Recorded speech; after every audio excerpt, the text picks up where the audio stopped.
I love indie games. Some of my favorite games were either indie games or started out as indie games. But what defines an indie game?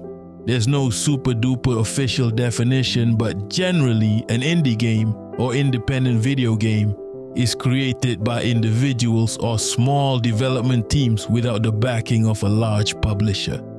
Indie games allow some form of freedom of expression, resulting in innovation, experimental gameplay, and risk-taking that big budget games with high stakes just can't do. However, indie games are generally small scale, so they'll hyper-focus a lot more on manageable elements such as creativity, unique gameplay mechanics, storytelling, and player experience.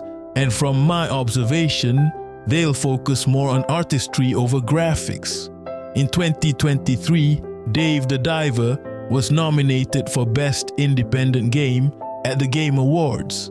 Dave the Diver is a game developed by MINTROCKER, a subsidiary of Nexon, a major South Korean publisher, and that sparked a whole ass debate since it has ties to a large publisher. Is it really an indie game? I be real, the game does look like an indie game. Its 2D pixel art settings scream indie game. That's like... But that is unfortunately not the definition of an indie game. Critics argue that it was developed by a subsidiary of a large publisher, so the 2D pixel art, it doesn't matter. The graphics could be 1D pixel art and it still wouldn't be an indie game. And the controversy isn't just about this game, it's a symptom, not the disease. Gamers argue that the term indie is increasingly being used loosely to describe a type of game, rather than the actual production context. This misuse can overshadow true indie games that depend on that spotlight. What your game is does not define indie because it is a technical term, not a subjective one. There have been indie games with top-drawer graphics that won't change their classification as indie games. Jeff Keighley, host of the Game Awards, knows that indie can mean different things to different people, including aspects like budget, financing, team size, and independent spirit.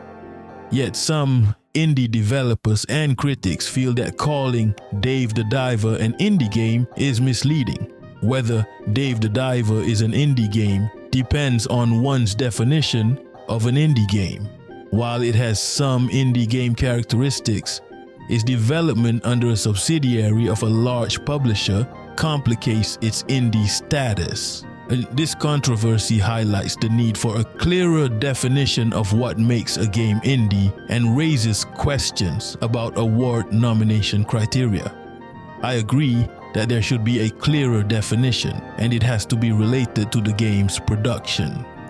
Regardless of its classification though, Dave the Diver was generally well received and has made a notable impact in the gaming community.